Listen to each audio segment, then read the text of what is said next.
Okay, it is 7 o'clock and we are going to get started. Hi, thanks for joining us tonight for the Find Your Fit Navigating Changes Standardized Testing Update for High School Families. I'm Mary Pat O'Neill. I'm an independent college counselor here in the Lake Washington School District, and I'm joined today by John Lee of Compass Education Group. Um, just to give you a little bit of information, if this is your first time joining a Find Your Fit program, I've been working with Find Your Fit or with the Lake Washington Schools Foundation. I started Find Your Fit actually back in 2016, and I'm very proud of all that we've been able to accomplish. The point of Find Your Fit is to level the playing field in the college education process and life after high school, because there's certainly more than one path after high school.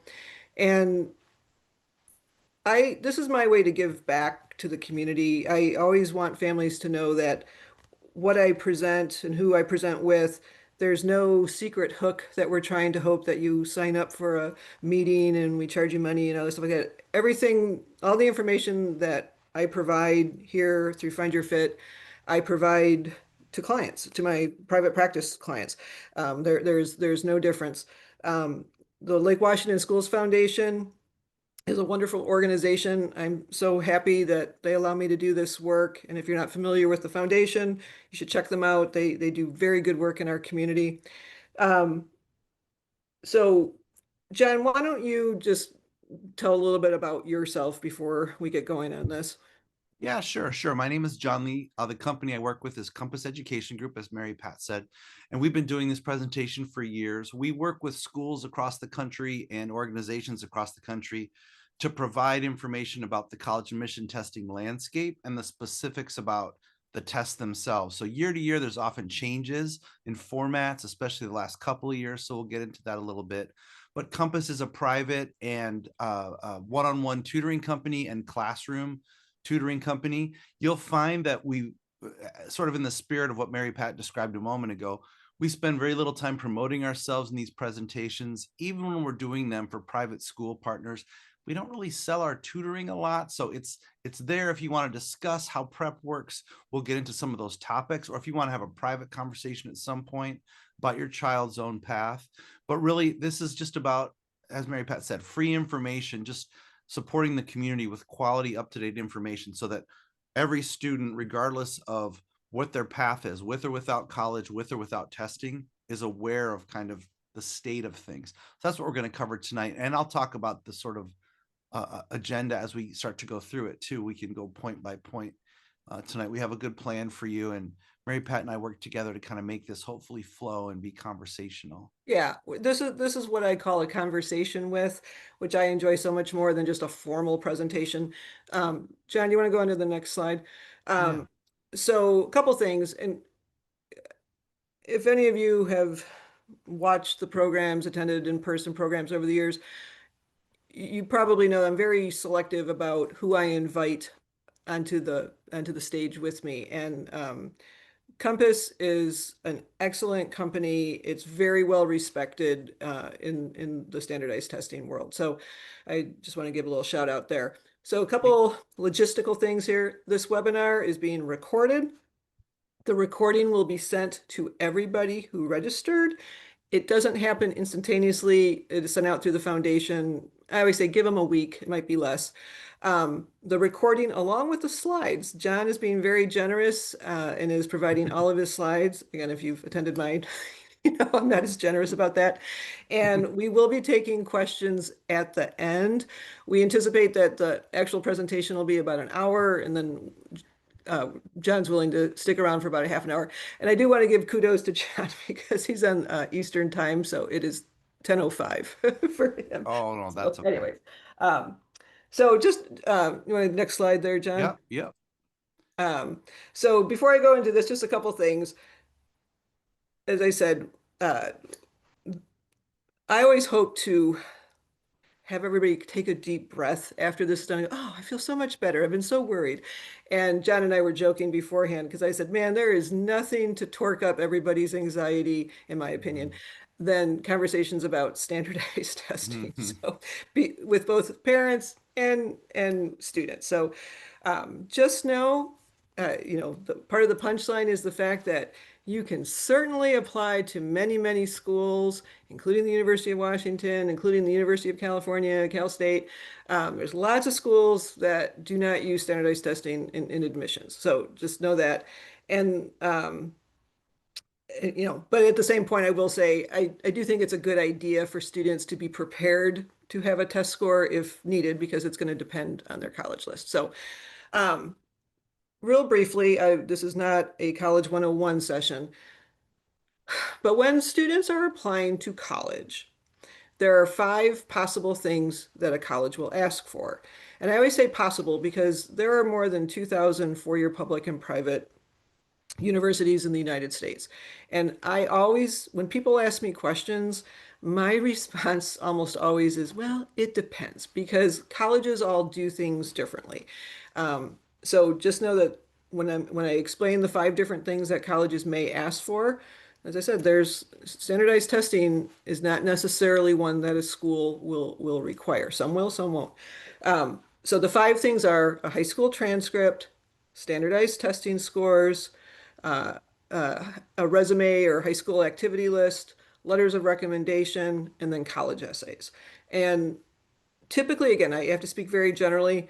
The thing that most colleges, if they require all 5, the thing they're going to focus the most on is your transcript. So I just say that to put things in perspective, that there are schools where standardized testing may be more important, but it truly depends on the school. And if a student is someone who says, I absolutely uh, want nothing to do with standardized testing, there will be plenty of choices still in the college world. So, and I do want to stress the fact that, things change. We'll talk a little bit about the difference between 2019, 2020 with COVID and how that impacted standardized testing. And John and I are talking about the world today, and I tell that to families that I'm working with, like class of 26, the kids who are seniors this year. I can tell them about standardized testing, and I'd like to think I can predict 2027, which would be juniors and stuff, but it's possible things will change, and we don't have the ability to have a crystal ball. So, Yeah. okay. All right. Let's see. What else do we have, Jen? It's weird for me not to be controlling the slides. Oh, No, no problem. and parents, I say this again, I don't know if you're ninth graders, 10th graders, juniors, just keep in the back of your mind that if your child does end up applying to schools that will use standardized testing scores in the admission process, there's a lot of moving pieces, and that's where that it depends comes into play again. There are some colleges that will accept a self-reported score on an application. Some colleges want official scores, which means they have to be sent from the College Board or ACT. Some colleges say, we want to see every single score. Every time a student has taken the test, we want to see every score. Some colleges say, we will allow super scoring, which I'm sure, John, you'll get into a little bit later on. Yes, we They have will. different deadlines. Some colleges say, oh, our actual deadline is November 15th for applications, but we will accept test scores till the end of December. And some say our deadline is November 1st and we have to receive those test scores. So the reason I'm not saying this to confuse you, but when it's time, I love teenagers, but they're not always the best at organization and details and things like that, especially with the official scores. And again, maybe things will change, but it still kind of boggles my mind that if an official score is sent, and it costs money to do that, it takes up to 2 weeks for those scores to be received. So if the deadline is November 1st and then Halloween, your child remembers that they have to get their test scores, and uh, that's not going to cut it because it won't show up. So just Mhm. be prepared to be involved. Okay. Like, again, your kid might be excellent and amazing and on top of things, but a lot of times with everything else going on with the application process, having a parent take care of the standardized testing piece of it might be a little hug that you send your child during a stressful time. So, all right. I think we got a couple more. Okay. Just a little promotion.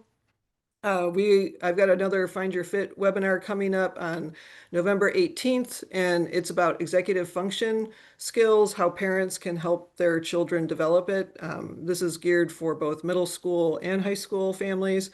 Um, there's a QR code there if you want to register, or you can go to the Lake Washington Schools Foundation website and click on the Find Your Fit tab, and the information's there. And what Mhm. else do I have? Oh, next one, John.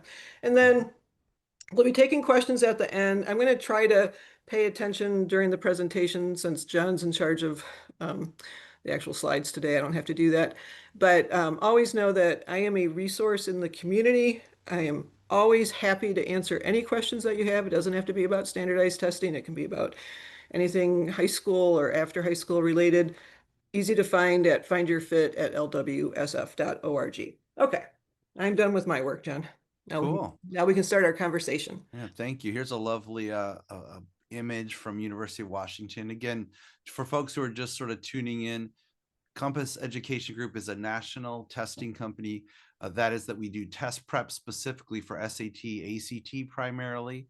But tonight we're really not talking that much about that. We're just wanting you to know where we're coming from. We're a 20-year-old company. We've been prepping kids for a couple of decades, starting primarily in California, and now we've sort of spread out across the country as, you know, webinars and online teaching and Zoom and Wi-Fi is ubiquitous. Now we tutor kids across the country and across the globe. Tonight, some of the things we're going to talk about and touch on just sort of naturally is the content of the PSAT, the SAT, and the ACT. These are the three kind of primary exams that are on people's minds. I will say for the 9th and 10th graders attending, extra credit for you, that's great, but really truly the college admission piece of testing is an 11th and 12th grade process. And so no 8th grader, 9th grader, nor their parents should feel any urgency that they're behind on test prep, regardless of what your neighbors or someone in a group that you're in might have told you. The fact is it's an 11th and 12th grade level test, the SAT and ACT, and the PSAT is a practice test on the way to that. And we'll get into that. And But thanks, just, thanks for saying that, John, yeah. because there's so many. I see it a lot on the Facebook parenting page. Ninth graders, eighth graders, and as John said, these tests are meant to measure what a typical junior in high school knows. And I don't care how smart you are in ninth grade or 10th grade, you're going to be even smarter in junior year. And just don't put that it just puts too much pressure on kids. 3, 4 years of preparing for a test just seems excruciating to me. Mm. And there's other things that for them to spend their time on to make for a stronger application that does not include testing. So, And I'll tell you a secret, and I know Mary Pat knows this. We talk about executive function skills, but you also talk about test performance and just organization, maturity, your cognitive development, your emotional growth, your academic foundation through senior year is a huge asset in all of this. All the things that testing kind of brings out, whether it's measuring your content knowledge or dealing with the pressure of the clock ticking down, your future hinging on this test, it sometimes can feel like incorrectly. These are all things that the older you get, the more experience you get with practice tests and that kind of prep, which we'll talk about tonight, the better that your timeline can coincide with your natural maturity to take the pressure off. So starting early, no reward for that, just lots of punishment. So we'll talk about timeline, and we'll also talk about the colleges and their testing policies, just to flesh out more what Mary Pat was alluding to about all the different paths now, with test score, without test score. Maybe you send a test score to one school but not to another. There's so many it depends moments in this whole process. So talked about us a little bit. Here's a plug for our guide to testing. This is something that I'm just going to plug it, not because it serves us anyway from a business standpoint, but because it serves you from a resource standpoint. it's a This great resource. I love that thing. this is how most counselors around the country know about us, is because of this guide. And so I pull so much of the data that I share tonight is coming out of this guide. But more importantly, it's just this exhaustive free resource that you can use to just educate yourself about the state of testing. So just a resource plug, really. At this Okay. point, Mary Pat, let's talk Yeah. about the Okay. yeah. So let's start our little conversation here. So we're going to talk about Do you want to talk about the PSAT first, or do you want to talk about SAT and ACT? Well, the trick with the PSAT and the SAT is content-wise, they're very similar. They're super similar. They're the same length of time. Mhm. They have the same number of questions. The only difference between the PSAT and the SAT is that the SAT has a higher score ceiling. So that's very kind of nitty-gritty. But the PSAT, I'll just start by saying it's an adaptive online test that all juniors take to compete for national merit, and sometimes 10th graders take it as well to get a practice run. It's Yeah, in truly, the Lake yeah. Washington district and many other districts in the area, they do have 10th graders take it. And Mhm. I see that, I'll see on the parenting page that, people are stressed out. I'm always like, oh my gosh, you don't have to prepare, just take it. I, you know, I mostly, I know it stands for preliminary, but I always just say it's a practice SAT. It's a great way to find out Yeah. how a student would do on the SAT if they took it the next day. And just FYI, PSAT scores are never used in a college application. Now, if a student is national merit, obviously you would note that, but the actual PSAT score is not part of an application.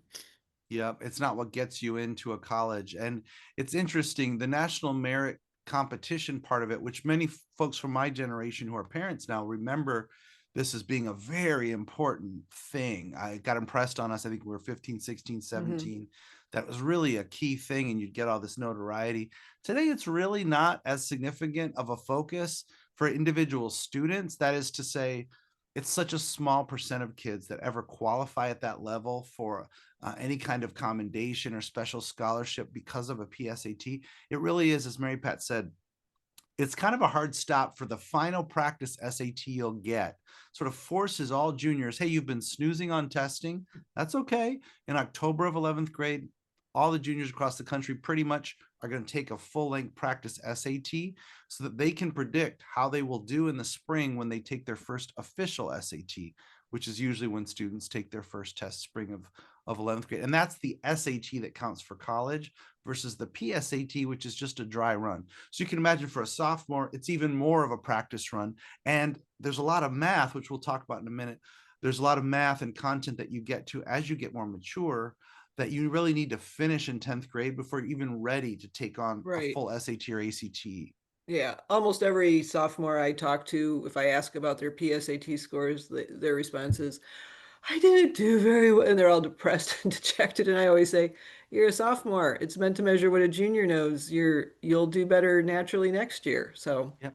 And the percentile scales are actually adjusted for that reason. So a score that you think of as low on the SAT scale is actually probably competitive on a sophomore scale because yeah, it's not expected. It's like taking a Spanish 4 final when you're in Spanish 3. It yeah, doesn't make sense to hold yourself to that standard when you haven't even had the content yet. Um, I was going to talk a little bit about how adaptive testing yeah. works. Yeah. Because So this so is the way new. that This started what, 2 years ago? Yeah, just a couple years ago, the SAT became an adaptive exam. The year before, they actually experimented with it internationally. So it's been 3 years that they've been playing with this essentially. But in the United States, it was 2 years ago that kind of went live after they had vetted it internationally. And just to simplify things, the way this works, it's still half verbal, half math, just like when we were kids. It's still the SAT is out of 800 points verbal, 800 points math. But what's changed now is they've shortened the exam from a 3 hour test to a 2 hour and 14-minute test. You want to go to Essentially, the an next hour. slide there, What's Jen? that? Did you want to show the adaptive? Yeah, I was just going to show how these two Okay, different modules exist okay, here. And then the explanation for that is here. okay. So the way it works is for both the verbal and the math, the first module is a mixture of easy, medium, and difficult questions. So in my graphic here, the navy blue is difficult, the light gray is easy, and the color in the middle is medium. If a student does well on module 1, and this is true for math or verbal, if they do well on most of the difficult and medium questions, they get routed to the harder path as we have it laid out here, module 2B on our slide. If they struggle though with those difficult questions, they get routed to module 2A. And the practical thing to know about this is just if you're struggling, the test doesn't want you to feel like you're failing infinitely. So they're going to soften the difficulty in order to make you feel like you're actually, getting some traction. But the sacrifice you make is if you go toward the easier path, for lack of a better word, you end up with a lower potential score. So if you're aiming for a perfect score on the SAT, you're going to be one of those kids who's probably prepped and gotten ready, and they do well on the more difficult questions. They end up on the harder path where the majority of the questions are difficult. And that's where you have a path toward a score in the high 600s, 700s, leading up to an 800. Students on the easier path probably going to end up with scores in the 500 to mid 600 category, something like that. So this is not something, by the way, this is very granular. This is not something that kids need to be aware of or be thinking, am I module 2A, mom? That's not something you should be conscious of. The point is just for you to understand behind the curtain how the test is scored and how it became shorter and why they're taking it on a computer. And I just want to clarify for everybody that colleges do not know. Yeah, I mean, great point. I mean, They can tell by the obviously, scores. They yeah, know you the can tell by scores. the score, but it doesn't show up like, oh, this student had the easier module or the harder module. So Yeah, and also there's a big overlap. So if you really tank the difficult path, you can actually end up with a lower score than the student on the easier path who does well. So there is a crossover there too. So it blends. To your point, Mary Pat, there's no way for colleges to know which path you were on. And just to contrast the SAT and ACT a little bit, so the ACT has historically been a 4-section exam. The big innovation this year, and this is kind of a noteworthy event for yeah, 2025, is that the ACT has gone from 4 sections that count for equal weight, the 4 sections being English, math, reading, and science, to now only 3 sections carrying weight. That is to say, instead of an average of 4 sections, as it has been historically for ACT, if you have older kids or if maybe you took the ACT when you were younger, it's now an average of only the 3 sections, English, math, and reading. And I want to highlight real quick that one thing that a lot of us like about the ACT, I grew up in the Midwest, I took the ACT as a me kid, too.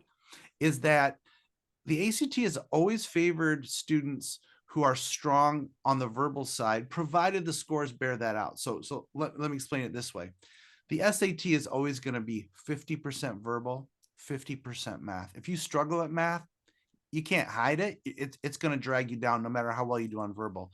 The ACT, however, is, look at this now, it's 2/3 English and Hmm. reading, which for me were strengths as a kid, Hmm. and only 1/3 math, which was my kryptonite. And Yeah. so even though it's a 50-minute section and the English and reading sections are shorter, they have equal weight.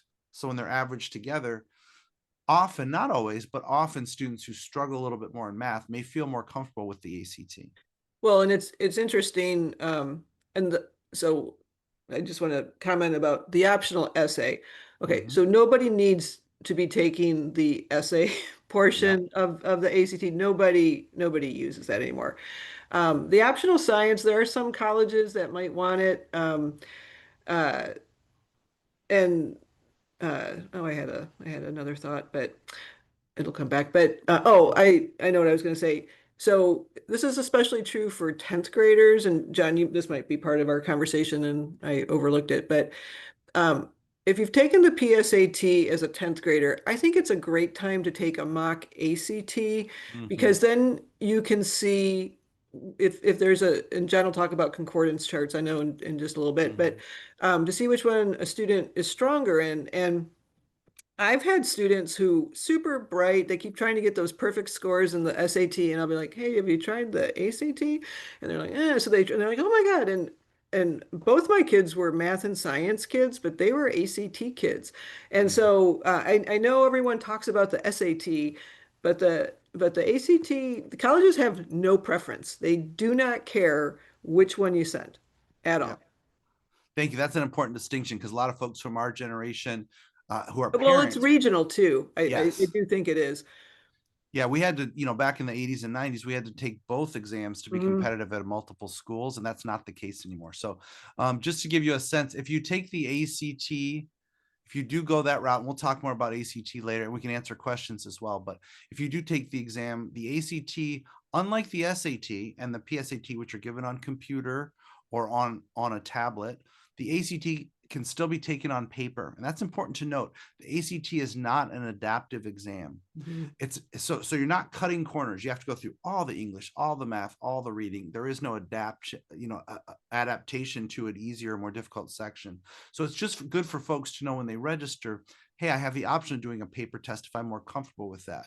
If I'm more comfortable with the online format, I can do that as well. But as Mary Pat said, we recommend no writing. No colleges want the essay section any longer. It's a little trick they try to get you on. I don't know Yeah, why it's still because there. A they little get paid more for the extra 20 bucks, maybe. yeah, for the Yeah, an extra essay. 40 minutes of your Yeah, life you can't yeah, get that you back, by can't the get way. back. Don't do it, guys. And then the science section, again, is optional. But as Mary Pat said, there are some colleges that still require the science section or prefer it. And so I'll talk about those colleges in a minute. But I wanted to take a little time for us to just dive into very briefly, into what a passage looks like. So an ACT reading passage looks like this: 80 lines of text, followed by 9 in-depth questions. It's that old drudgery that we all Mhm. think of when we That's think how of the this. SAT looked too. Yes, exactly. Just long paragraphs, endless, and then flipping the page back and forth to answer the Mhm. questions. Here's what the SAT and PSAT reading questions look like. It's a simple single question preceded by usually a paragraph of a sentence or two, and that's it. Yeah. So, Well, and it's funny that, and I get why kids like the SAT because it's shorter and the yeah. reading's easier. But that's why one of the things when families say, well, what can I do for a ninth or a 10th grader? I always say read. Read Mm-hmm. like in-depth art, like long pieces. And, I've been hearing over the last couple of years, college professors, complaining that kids can't read long form books anymore. They don't Yeah. have the attention span. And so, um, good on the SAT, but I do think there's something to be said to be able to read 80 lines and answer questions. But again, I'm an Yeah. old lady. Yeah. So We always encourage kids to read like the editorial page of the yeah, newspaper, just like a single dense, little more yeah, elevated language, mhm, but a reasonable amount, yeah, just a page or two. yeah, Also get you engaged in your local, yeah. your local scene. Um, in terms of both the SAT and ACT, there's a grammar, punctuation, pronoun, verb tense. There's the stuff that your English teacher would mark wrong are the things that they're checking on these tests, as has always been true. So if there's a comma splice, if you don't know how to use a semicolon with 2 complete sentences on either side, that will be revealed. And so you want to just, with your practice test, with your PSAT, with whatever you're using as a baseline, just go back and review those skills as needed. This is a little bit more in-depth breakdown of some of the content of the SAT, both its reading and writing sections. Writing is just the word that the College Board uses, the SAT uses for their grammar and English section, whereas ACT calls that the English section. So on the SAT, the entire verbal section includes all of that. And just to point out, just to get a little peek at strategy, just a little like, testing guidance. The darkness of these colors, the light color versus the dark color, this relates to easy, medium, and difficult questions, Mhm, as we were looking at in the adaptive component of the slides a moment ago. mhm. So this is just meant to sort of reveal to you that on the verbal sections of both the SAT and the ACT, there's very difficulty.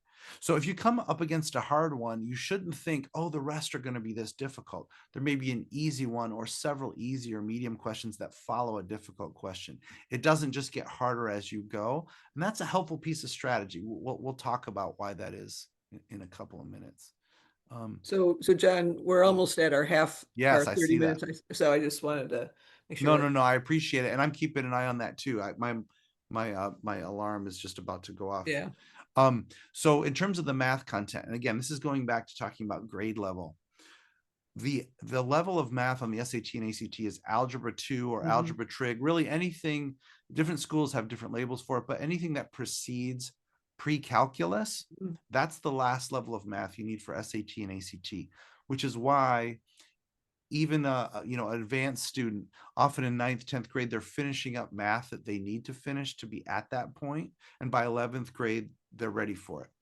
I also want to say, just because you're in advanced math, if you're one of those lucky brainy kids whose brain is developed and you're in calculus in 9th grade, don't be afraid that you've moved so far beyond the math that you're going to tank the SAT when you take it.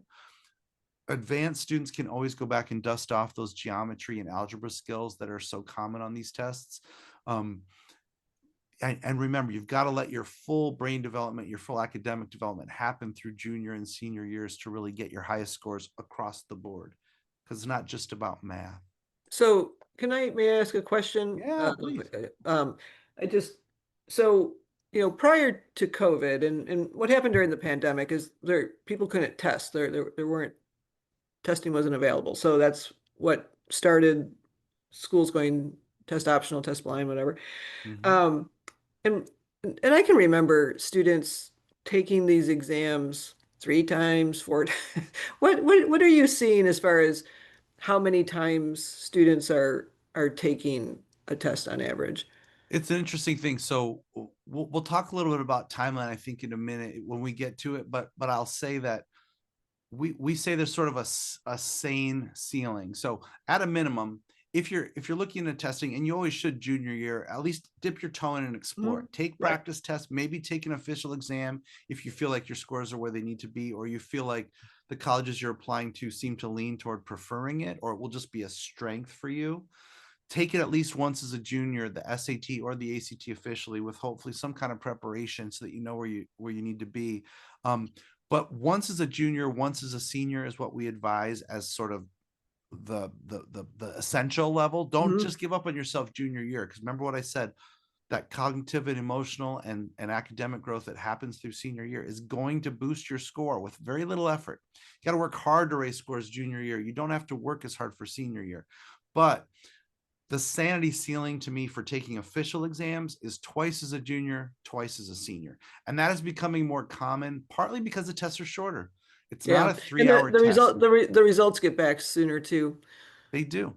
a lot And the shorter sooner. exams, one consequence, and again, this is a little bit in the weeds, but one consequence of having a shorter exam is the stakes are higher on each question. If there are fewer questions and there are Mhm. errors, you can just miss a couple of questions and your score can drop more significantly than when you had to do 3 or 4 hour long tests.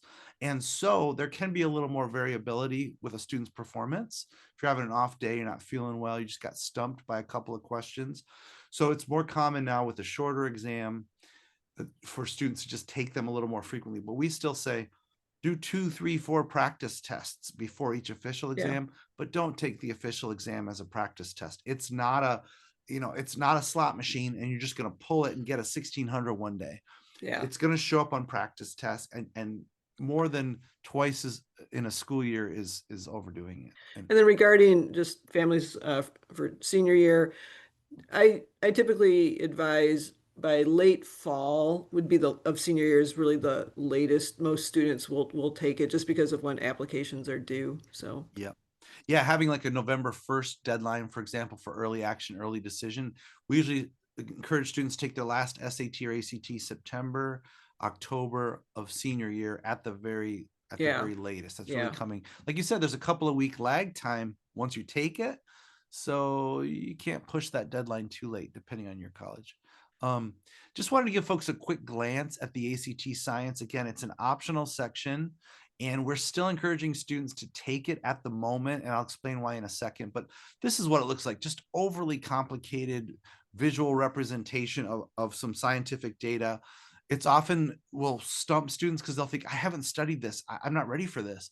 But the trick of this is everything you need to know is on the page. Hmm. So once you learn to scrutinize that carefully, like you said that your kids both took the ACT, right? So they studied that and they figured out, oh, actually there's 30 data points here, and my Hmm. question I'm answering is about one data point. Or Hmm. maybe there's 3 data points on the entire figure that I actually need to understand in order to answer these questions. So again, it's Yeah, about it's strategy. scientific reading. It's not knowing the That's right. periodic table or anything like that. So That's right. That's right. And here's the reason, just to get to why we recommend taking the science. There are a handful of colleges, and it's not a long list. This is out of, as Mary Pat said, thousands of colleges.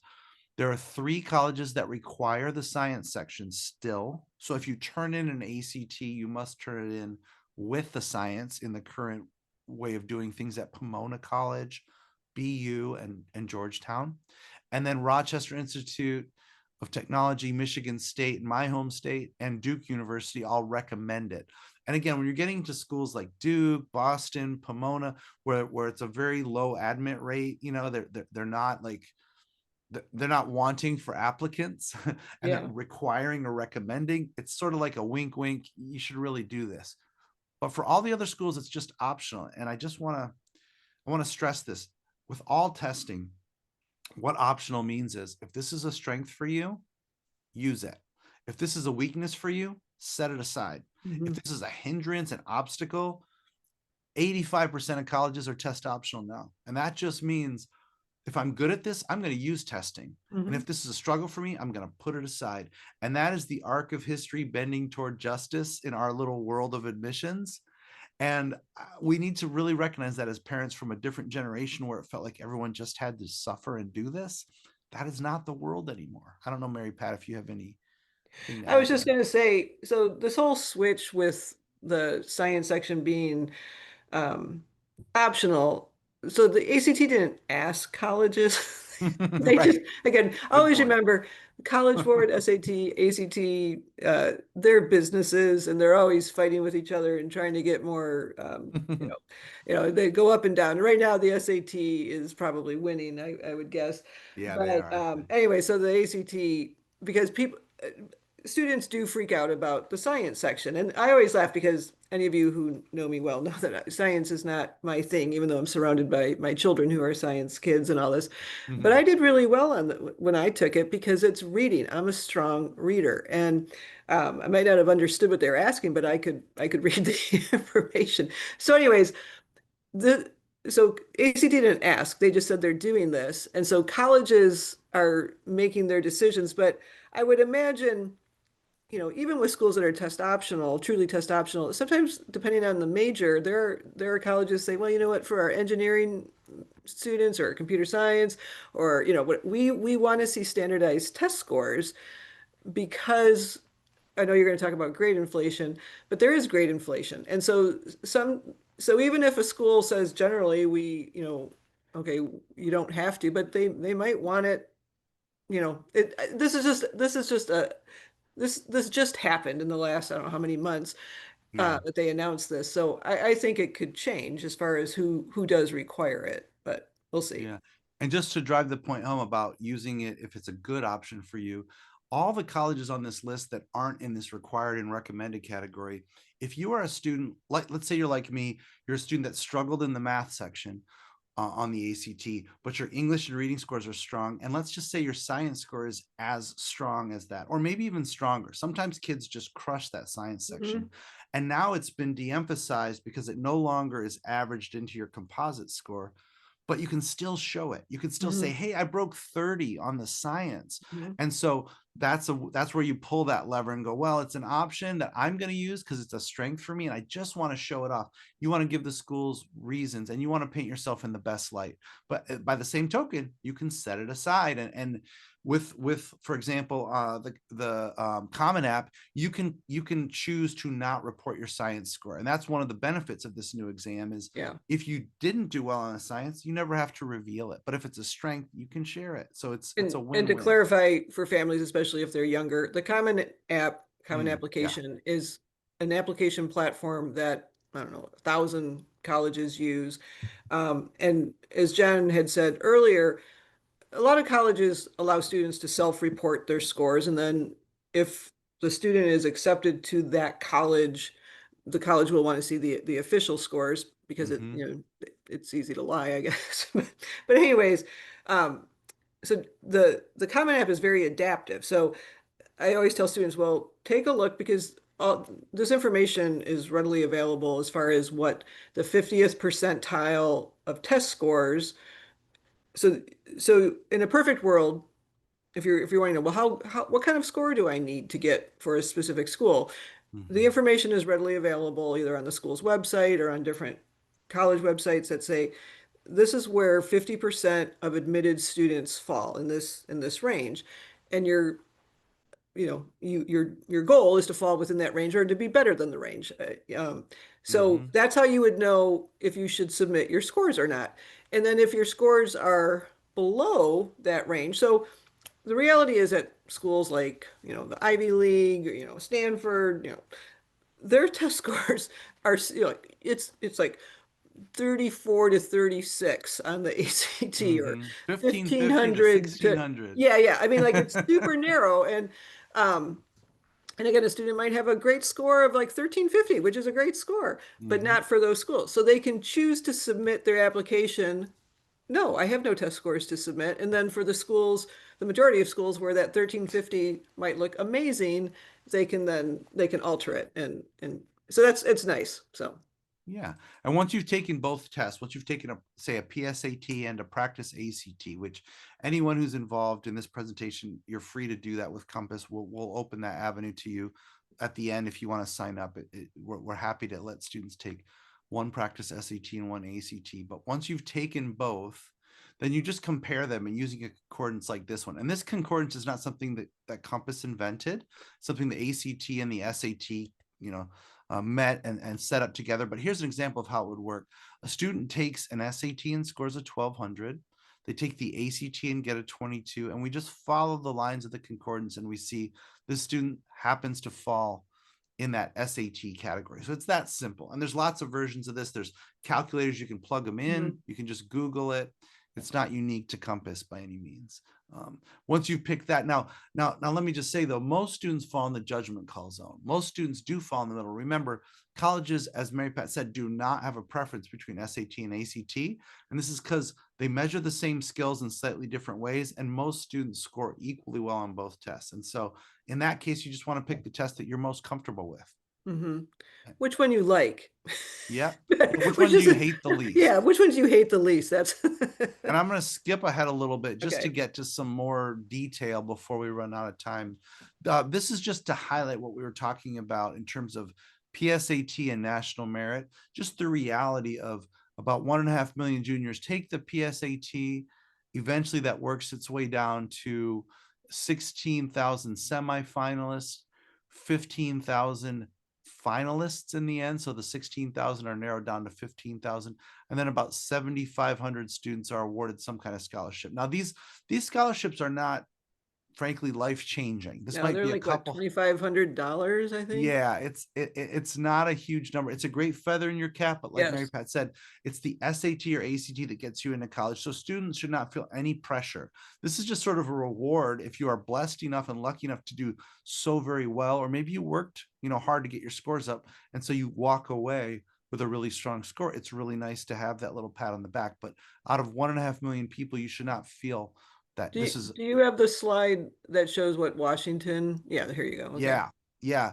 And there's a little complicated way that these are calculated, but Yeah. essentially, this gives you a sense of, in the state of Washington versus some of the other states, how many semifinalists there are each year in the entire state, how many commended students there are. And remember, most of the semifinalists are going to become finalists, like we saw a minute ago Hmm. nationwide at 16,000, narrowed down to 15,000. So every year, this number either stays the same or changes slightly by a point or two. And so in Washington, for class of 2026, the most recent year, you find out each year in the fall Yeah. what the previous year's bar is. And this is a pretty high bar. A simple way to describe this is if we divided this number by 3, this selection index number that's here, the 224, if we divide that by 3, and then we add a 0 to it, we have approximately like the math and the verbal score that you would need to qualify. So that means you've got to be really above a 700 on your math and above a 700 on your verbal to Yeah. qualify. And if you didn't follow that math, don't worry about it. Well, and it's one of the things I often tell families, is that, we have such highly achieving high school I'm Mhm. always amazed at our students. They're so smart. And so that it makes it more challenging. As you can see, the 224 versus in Utah, it's 213. That's a big difference. So nothing Big against difference. Utah, but it's just, A lot of population. Yeah, yeah, population has a yeah, lot to do with it. yeah, Yeah. absolutely. Yeah. So, okay, so let's talk a little bit about grade inflation. Yes. Why do these terrible tests exist? Everybody hates them. They cause stress. They're painful, like we talked about from the beginning. I'm 52. I break out in a sweat when I sit down to take one, and I've been doing this for decades. Here's why these tests exist. So, over time, if we trace GPA back as far as the 60s. This is about, as you can see at the top of the graphic here, percentage of freshmen at four-year schools with some kind of an A average in high school. So in 1966, it was about 22% of college freshmen. Now, granted, a lot fewer people were going to college Yes. at that time. So that's a big And there were a deal. lot fewer people too. So There you go. And then but then what's interesting is the percent just keeps going up to the yeah. point now where they're estimating post-COVID about 80% of freshmen at four-year schools had some kind of an A Mhm. average. Now, this is literally, I mean, talk about, a visual representation of what inflation or increase. If you invested your money, if your property went up in value this way, whatever, you'd be very happy. And we're happy that our kids have great GPAs. That's a wonderful thing. Maybe they have better parents, maybe they have better resources, whatever the case may be. Maybe the When teachers feel pressure to give everybody an A. I don't you know. said it, not me. But I know. if 70 to 80% of college freshmen have some kind of A average in high school, how do you Yeah. stand out from that group Yeah. compared to 22% in Yeah. 1966? Yeah. And Now, that's where the standardized testing it's can, the great leveler, right? yeah. It's one thing outside the classroom. There's thousands of schools, thousands of classrooms who have all different criteria by which they measure their grades and reward students or punish students. The ACT and SAT sit outside of that. It's not that they're fair and that they're perfect and that they're absolutely a great, completely perfect measure, but at least it's a standalone objective outside of a classroom, outside of a high school, a measurement tool that applies to everyone. And the thing to know about these is these tests they're created, they're orchestrated, the formula behind them, it's made for students to fail at perfection. This is not something where you can infinitely pay for prep or tutoring Right. and get infinite increase. The tests are designed for most students to score in the middle. And so we see the average ACT score over, the last 32 years has Yeah. pretty I'd much, seen the news that it went down last year. yeah, it dropped in 2022 and it dropped again last year, but in general it's hovering around the high teens, low 20s. And if we put that in SAT terms, we're talking about scores probably in the mid 800s up to like mid I thought, 900s or a okay, thousand, almost a something like thousand. that. Yeah, that's what I'd always heard that the average SAT was about 1,000. So this is how, and this is an overly simplified version of it, but the calculus traditionally over all these decades has been, if I know the GPA of a student from a school and I know their test score, I can, with those basic, quantifiable aspects, I can determine how well they will do in their Yeah. first year at my college. Just Yeah. looking back historically, Yeah. kids from this school with this grade and this test score. And again, the weight is much more on the grades as it should be than just Mhm. on a single test score. But it's just a very But easy yeah, I numerical mean, way. and then, and that's why it was an interesting experiment for a lot of schools to go test optional during Mhm. the COVID years. And, it just, I mean, again, it depends on the school, but like I can see where a school like MIT or Caltech, when they're like, no, no, we have to see them because especially given the nature of their curriculum, It's true. And because they don't have this slide, subject tests. There's no SAT subject tests anymore like there used to be. So, um, yeah, when you take out these sorting mechanisms, and this slide is just meant to show you like an imaginary student with a really varied list of colleges, largely focused on the West Coast, but a few others peppered in there. Just looking at, for example, Mary Pat alluded to this earlier, the admit rate and the testing ranges for these schools. So the mid 50% admitted were at these test score levels for each of these colleges. Now, some of these are test optional. Georgetown happens to be a test required right. school. But look at this, there's test free schools on this list, test free or test blind schools like the UCs and Cal State, where a test score is not welcome. And yet, look at their admit rates. UCLA has a 9% admit rate. Well, Hmm. that's more selective than Georgetown, which requires SAT and ACT. So just because a school outlaws testing or distances themselves, either becoming test optional or test free, doesn't mean they're easier to get into. It's still a set number of seats with a huge number of applicants. So it really is a numbers game, I guess was my point. But to get to what you were talking about, Mary Pat, in terms of the pandemic. So prior to the pandemic, top 400 schools, we're talking medium to highly selective colleges. Guarantee this encompasses every school on your list, Mhm. parents out there. 2/3 of them required SAT or ACT before the pandemic. A third, though, were already test optional. And I just want to stress that this was not test optional was not a result of the pandemic. It's a movement that's been in colleges for decades and decades. Again, to allow students that they know are qualified to attend and will thrive on their campuses. They just don't have that testing piece for whatever reason. They wanted to keep that door open. So a third of those colleges were already there, before the pandemic. And then after the pandemic, fall 2025, here we are today, we've gone from 65% of colleges requiring to only 10. About the same percent, 8% are test free or test blind. So the vast majority are right there in the middle. A little over 80% of colleges are test optional. And that is something I think slowly it's creeping back. I know last year when I was doing this presentation, I think it was 7 or 8% of colleges that were requiring, but it's never going to come back to 65%. We're never going to see that again. Jim, there was a question that I wanted to answer. This is a good Oh, place sure. actually, before I answer the question. Um, so many schools are listed as test optional, and um, the good news is that over time things have become, I think, more transparent. So if a school is test optional, you can add, if a school doesn't publish the information, I think they're starting to be a little bit more vocal and saying things, but you can always ask the question. And the question Mhm. to ask is, of your admitted students, if you're test optional, what percentage of students submitted test scores? And they might say, oh, 50% of the students who applied submitted test scores. And then you ask the question, what percentage of admitted students had test scores? Now, in a perfect world, it should be close to 50, because that means, they use them or they don't. But if they said, oh, 90%, that is a school that obviously prefers test scores. But somebody had asked the question about the University of Washington.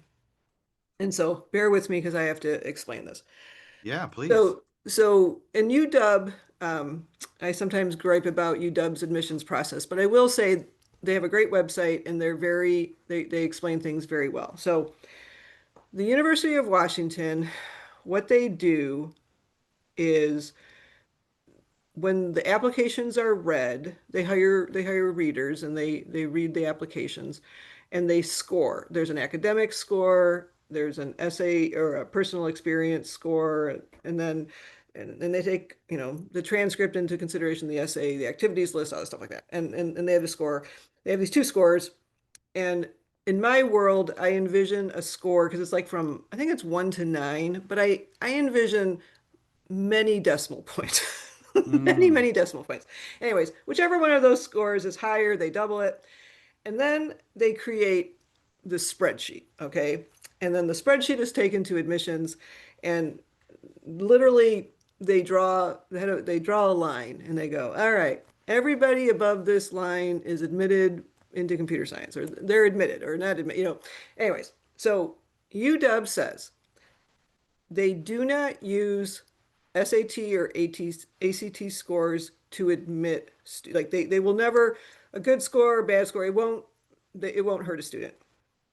They don't use them for the admissions purposes. However, if a student was right on the line, okay, and they were below, they didn't make the admit line, they will go back and check to see if that student submitted test scores. And Mm. if they were strong, and I don't know if this is the number for this year, but last year it was a 31 or higher on the ACT or a 1400 on the SAT.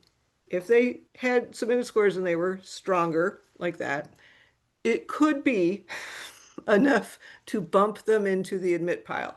And they told us, this is, I don't know, it was something like out of 60,000 applications, there were 100 students who fell in right there at the line, and 10 of those students were admitted. So, Wow. for all intents and purposes, UW does not use standardized testing for admission. However, if you have strong scores, always self-report them, because they can also use them for placement in classes. And I hope that made Mm. sense to people because it's very Yeah, and convoluted. sometimes there's merit-based aid at certain schools as Yeah, well, not which at is UW, kind of don't worry. hidden. You can't always find that, but it might just show up like, by the way, your score got you the scholarship. Oh, I Yes. didn't know. Yeah, yeah. I mean, if you have good scores, and again, there's websites like College Board, College Data, schools websites, you can see what the 50th percentile or, good scores are. So anyways, I just wanted to answer that question while it was there. Yeah, no, I appreciate it. And I saw the chat there, and I'm gonna actually share just for everyone to use this link.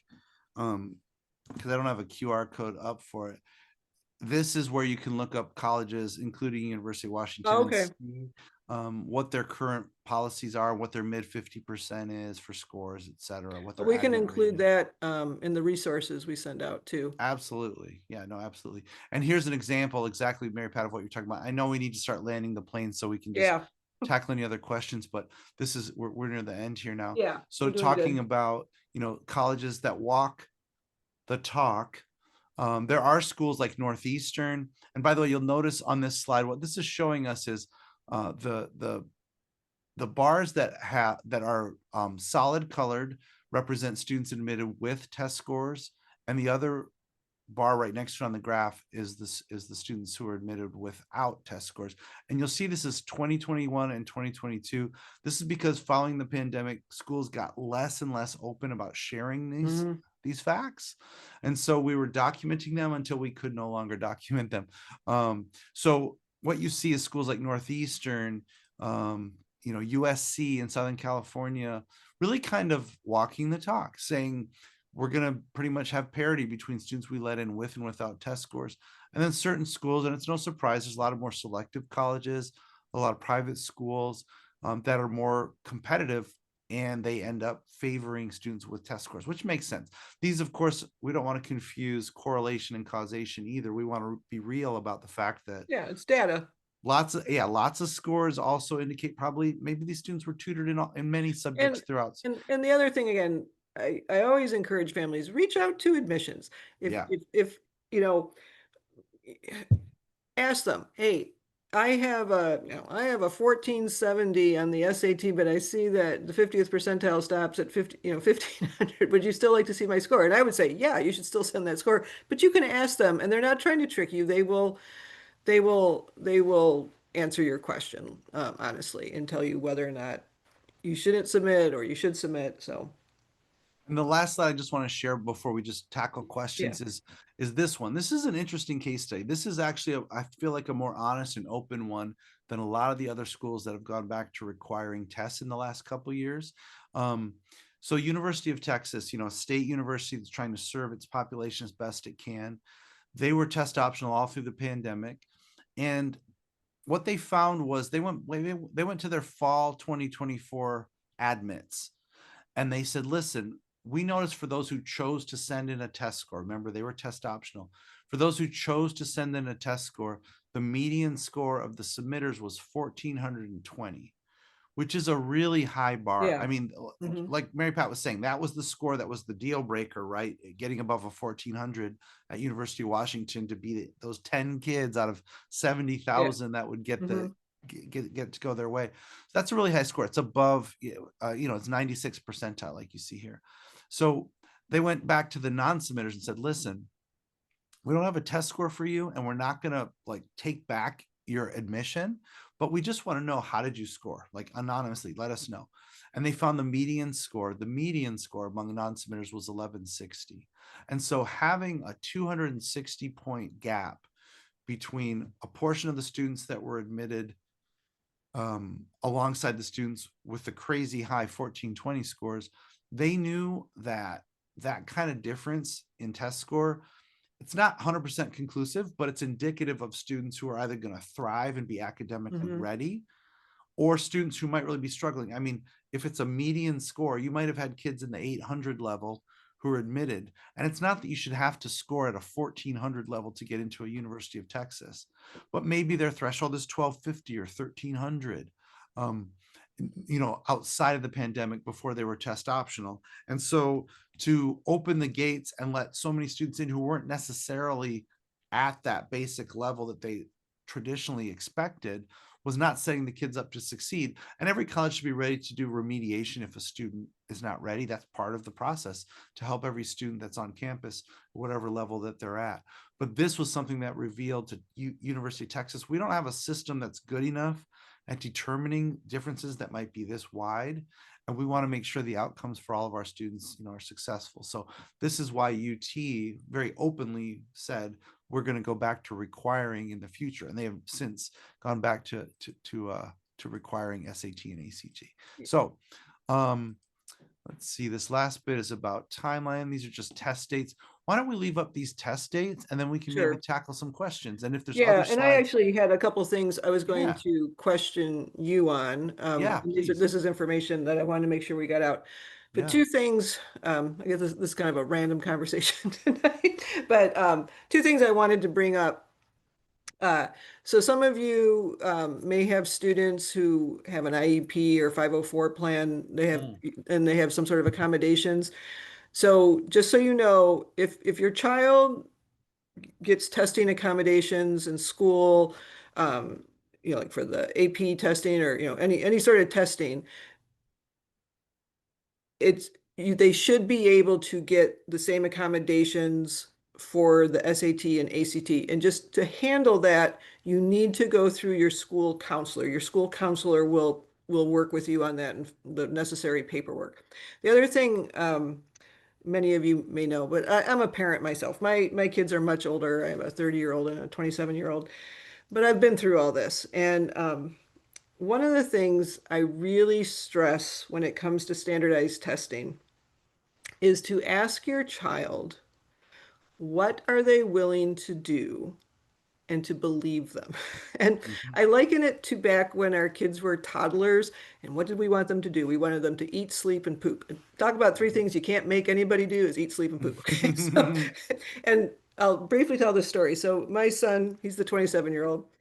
And I think a lot of you can. So he was going into his junior year, and I was not a college counselor yet. And a friend of mine, who my son was friends with her twin boys. Anyways, she had said, "Hey, I signed my kids up for an ACT class. Does Jack want to take it too?" And I'm like, "Of course he does. He's his friend. He's a junior though." So I signed him up for this class. It was probably like, I don't know, $700. This is a long time ago. And he's a good kid. And so I said, "Jack, you're taking this class." And he goes, "Okay." So he takes, and at the very beginning, they take a practice test and he gets whatever. And then after this, I don't know, I think it was like an 8-week course or something, then they take the real test and he scored the exact same thing. And I have to say, I was a little annoyed because I'd spent all this money and his score, let's just say it wasn't super high to begin with. Anyways, and I'm like, "What happened?" And he looks at it and he wasn't being, snotty or anything. He goes, I never did any of the homework." But again, did I say, like I didn't, I just said, "Jack, I've signed you up." A couple things. One, he was a junior and he was taking his very first AP classes, and they were AP chemistry and AP calculus, which are not easy. And these were his first AP classes. He also played football, which is in the fall, and it's practice, so he never had time. But the biggest thing was that if I had asked him, "Jack, would you like to take a class?" He would have looked at me, and because what he goes, "No, I don't. I like to learn things on my own." And so it was all on me, and and I own that. And then when it was time, what we did is I bought him some test prep books. He took practice tests. I would grade them. I'd say, "Okay, you can't," and I'd say, "You can't go out, you can't go out until you take the math test." And he'd be like, "Oh, okay." And because it's very hard to do it on your own, but through that, because that's what worked for him. My daughter was different. She loved taking a class, and it was all great. But so a couple things just for resources here. Um, so one of the things when you are making a timeline, and John, you can answer this, but I always tell families, so you have this big window, okay? You have it like, te junior year through, fall of senior year is Hmm. ideal. And I know part of it is your child. Like I know kids who the only time they have time to take this is in the summertime. Okay, and if you want to do it the summer technically before junior year, you are technically a junior, if that's what works, then do it. And just know you're probably going to be taking it the next summer because you haven't learned much. But be strategic.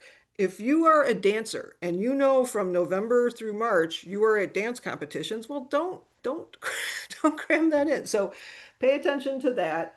Um, uh, and again, the practice test to me, familiarity with the material is so important.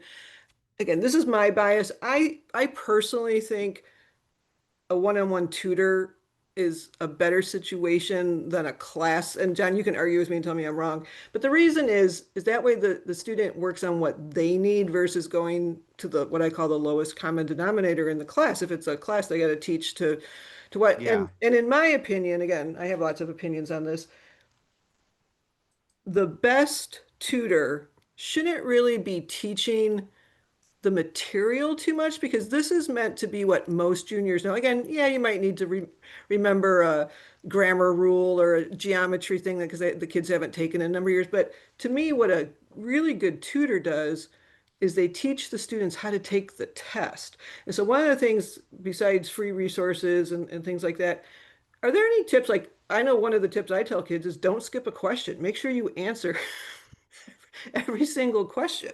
Don't skip it because you're not penalized for wrong answers, but you're penalized if you don't answer it. So, Yeah, there's a lot to it with the test prep piece of it. I mean, an example, which I know we talked about before, and I'll just quickly illustrate this, is we talked about difficulty level and the adaptive mhm. nature of the SAT. Well, the ACT is still very predictable.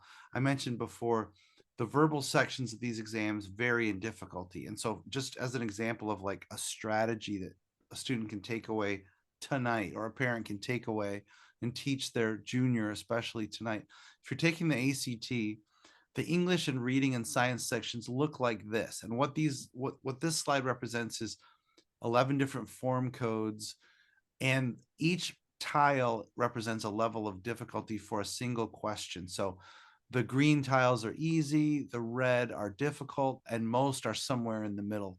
And if no one's told you when you're sitting down to take one of these tests that the difficulty can vary, then you might be a couple questions into this 50 question section.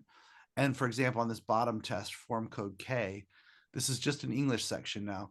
The first two questions are easy, and then there's three difficult ones in a row. So if you're 5 questions into a 50 question section and you just hit three difficult ones that almost no one gets right, you might assume that the next 45 questions are Yeah, then you're also going to going to freak be hard. out. But if someone has told you, no, no, no, it varies. So I can actually go ahead and move forward. I can guess on these three, brain scratchers, and then I can move on. And it turns out most of the rest of the questions I can solve without so much difficulty. But on the math, it's a totally Mhm. different strategy. As you said, you shouldn't skip any questions, especially on the ACT. The SAT still has a couple of math questions where you actually have to solve it and fill in a blank. So Oh, there's no way to okay. guess randomly in a blank and get that right. You've got to actually try to do the You math. have to solve the But problem. for a Okay. multiple choice question, to your point, you always want to fill in some kind of a guess. And so one of the strategies we teach math kids, look, these are 11 different math form codes. Each one gets progressively more difficult as you go. But the hard ones at the end, which are all red and dark orange, are actually worth the same number of points as the easy ones that nearly everyone gets right. So one of the first things we teach a student when we're teaching them the math on the ACT is focus most of your time on the first half or the first 2/3 or the first 3/4 of the math questions, and then spend the last minute or two just bubbling a single letter all the way down for whatever you haven't gotten to. And that is not an intuitive strategy. It feels reckless Hmm. to bubble in 5 or 10 or 15 questions, just B, B, B, B, B, or C, C, C, Right. C all the way down. Right. but that can actually earn you a ton of points because A, you get to spend more time on the questions that you can actually solve. And B, you're going to pick up points in that last stretch of questions where you're guessing randomly. If you're using the same letter over and over again, you're going to get some right. So that's just an example of strategy. And I do agree with you. One-on-one tutoring is always more effective than group because you do have to sort of teach to the middle of the room. A group class, as this slide says, it's more cost effective. You said you spent $700 for one of your classes. Yeah, something like that. Our Yeah. classes are like $1,000 typically, but our private tutoring is usually 3-4 times as expensive as that if you're just working one-to-one. So there's trade-offs, and obviously cost is one of them. Right. But another way to look at it is if you're a student who might be looking at, well, maybe I'm going to send a test in senior year, maybe I won't. Maybe it's a smarter investment, or maybe there's a free or discounted class you can take through school that gives you a foundation. And then if you really take to it and you feel like it's a strength, maybe then it's worth investing more time, energy. And you can always go the route your son went and do self-preparation and, study. The trade-off there, you're saving a ton of money, obviously. It just puts a lot more pressure on the student to actually And it scrutinize. was interesting though, like he was very good at the math and science. Like he was scoring, I don't know, 34, 32, like but it was the reading. He always jokes that he's illiterate. He is not. But through doing the practice test, he raised his reading score 7 points over just taking Wow. practice tests over the course of a summer, which I thought was pretty impressive. So Yeah, 7 points. yeah, That's that was. What about free resources, John, for families? Yeah, so the best resources that we have are there's kind of two things. Here's the resource center link. The other thing that we do is we actually do a free workshop, like a single class essentially. And that is such a new thing that I don't even have a slide for it, but I'll share it in the chat. And then Okay. I'm also happy to share that link later so that you can just share it with the group when you do your follow-up email. Yeah, and Khan Academy is Mhm. a good resource. Khan Academy, the College Board has the Blue Book app, which is Yes. full of free practice tests. Yeah. ACT has something called Gateway, which is their online version, and lots of free practice Yeah. problems. We And use those in our tutoring. there's an organization, I think it's called Schoolhouse. I don't know a lot about it. But they provide free, it's like a online tutoring, and it's done by high school students because I've worked with students who have tutored through that. But I think it's called Schoolhouse. Okay. And Yeah, that's I'm not familiar with that, but yeah, I'll look that up when we send out as yeah. just a reminder to everybody, because I know some people weren't here right at the beginning. This is being recorded. The Yeah. recording will be sent to everybody who registered. Give us about a week to get it out. John is being very generous and is sending his slides out. And then there'll be other resources that we'll include too. So let's see if Yeah. Are there any other questions let's see that what we got here. the folks have submitted? Okay. SAT and ACT prep courses, should kids plan to do those, and should they choose the test they're going to decide? Oh, okay, which prep class to take? Okay, so between, in my opinion, so in Yeah. Lake Washington, 10th graders, they have all 10th graders take the PSAT. And those scores go nowhere. The sole purpose of it is to introduce students to standardized testing.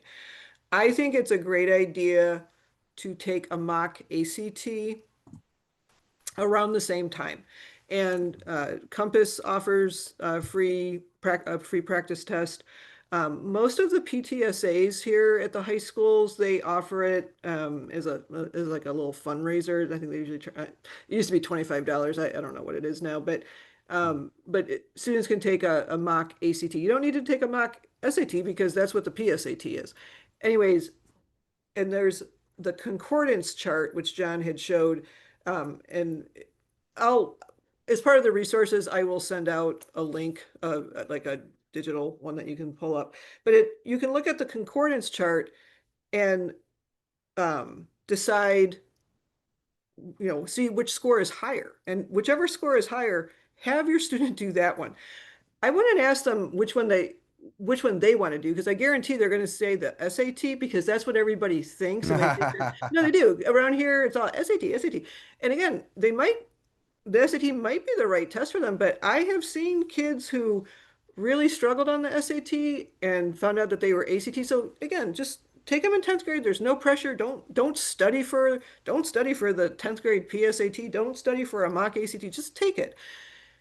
Then again, based on that, and then if the scores fall in that, what did you call it, John? Judgment call The zone. judgment call. That's when you can ask your student, hey, I know they both are, nobody likes these tests, but if you had to take one, did you like one better? Hmm. And then whichever one they say, okay. And then again, that's when I would ask, what are you willing to do? And some kids aren't willing to do anything. And if that's the case, like I said, there's plenty of schools they can apply to that will not require them. So I hope that answers the question. Are there any more questions? Doesn't look I like was it. looking, I was looking to see. I'll also share in the email that I send you, I'll share a link where folks can go and sign up for a free practice SAT or ACT. Again, Okay. I would avoid this if you're anything lower than 10th grade. 10th Yes. graders, you can take it for extra credit if you really want, but it's really about juniors, especially if you have a PSAT score now and you just I want to think I try. think the PSAT scores are the kids who took it just a couple weeks ago. I think they're coming either, I don't know if they're coming out this week or it's next week, but they're going to Mhm. be coming out. So Yeah. this would be a perfect time for juniors to take a mock ACT. Absolutely. Yeah. So mock ACT would be something you could then compare Mhm. and use Compass as a resource. Just as we're giving out free information tonight, when you take a practice test with us, or even if you've taken a practice test elsewhere, you want some help with your PSAT, like interpretation, you can always schedule a time to speak to one of our directors, and we're happy to go over a practice test report, PSAT scores, and just give you guidance. Just say, it looks like ACT is better. Here's why. Or what questions do you have for us? Can we help you make this decision? Whether or not you ever tutor with us or take one of our classes, we're always happy to support students. Mhm. So please, feel free to use this as a free resource. Really, there's no obligation. We're very light on the sales piece of Yes. what we do and very generous in terms of just the information and the guidance piece. Yeah. No, Compass is certainly a great resource. All the college counselors use you guys all the time. We Yeah. appreciate it. So, okay, well, it looks like that's all of our questions. We thank everybody. Oh, maybe one more over here. Let's see here. Could you show the slide with the SAT wait list again? Oh, did you have a wait list slide, Jen? I had a slide. I think the one they're talking about is maybe oh, yes, yes, the Pacific Northwest. Yes. Let Oh, me, yeah. I will say it is hard to get um, to get seats around here. I yeah. remember back again, my kids are much older. They used to have to go down, they usually went down to Renton, and I thought that was far, but now kids are going far.